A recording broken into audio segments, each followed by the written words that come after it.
السلام علیکم جی۔ آج پھر ساگر صاحب کی فرمائش پر محسن نقوی صاحب کی ایک نظم پڑھنا چاہوں گا جو بذات خود بھی مجھے بہت پسند ہے۔ تو عنوان جو ہے وہ سے کوئی بھی آپ دے سکتے ہیں۔ گاؤں کے بے چراغ رستے میں، گاؤں کے بے چراغ رستے میں، میلی چادر بچھا کے مٹی پر، گاؤں کے بے چراغ رستے میں، میلی چادر بچھا کے مٹی پر، یہ جو اندھے اداس دل والی ایک پاگل دکھائی دیتی ہے۔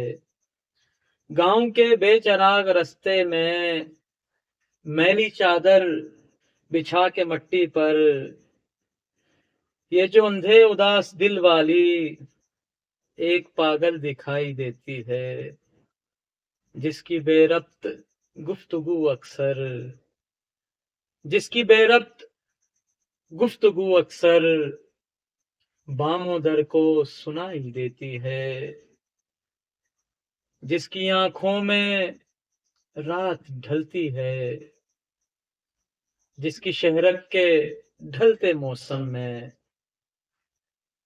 زندگی کی تپش پگھلتی ہے۔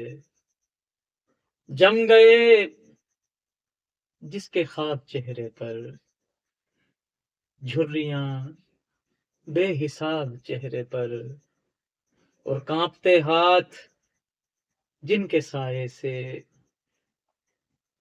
کانپتے ہاتھ جن کے سائے سے آخر شب دعا لرزتی ہے، جس کی اکھڑتی سانسوں سے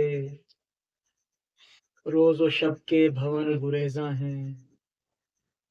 بھوک جس کے لیے غذا جیسی، جس کے نزدیک پیاس پانی ہے، اس کو عبرت سے دیکھنے والوں، اس کے بارے میں اپنے گاؤں کے، اس کو عبرت سے دیکھنے والوں اس کے بارے میں اپنے گاؤں کے داستاں گو بزرگ کہتے ہیں۔ اس کو عبرت سے دیکھنے والوں اس کے بارے میں اپنے گاؤں کے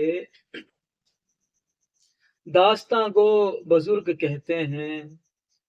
یہ اکیلی اداس بنجارن اب سے آدھی صدی سے اس جانب، یہ اکیلی اداس بنجارن اب سے آدھی صدی سے اس جانب، روپ میں دھوپ سے بھی اجلی تھی، اور پھول کھلتے تھے جس کے آنگن میں، پھول کھلتے تھے جس کے آنگن میں، خوشبوؤں سے خراج لیتی تھی، پھول کھلتے تھے جس کے آنگن میں، خوشبوؤں سے خراج لیتی تھی۔ اب سے آدھی صدی کے اس جانب، اب سے آدھی صدی کے اس جانب، یہ اکیلی اداس بنجارن اپنے گاؤں کے افسراؤں میں خوبصورت ترین لڑکی تھی، خوبصورت ترین لڑکی، گاؤں کے بے چراغ رستے میں میری چادر بچھا کے مٹی۔ بہت شکریہ۔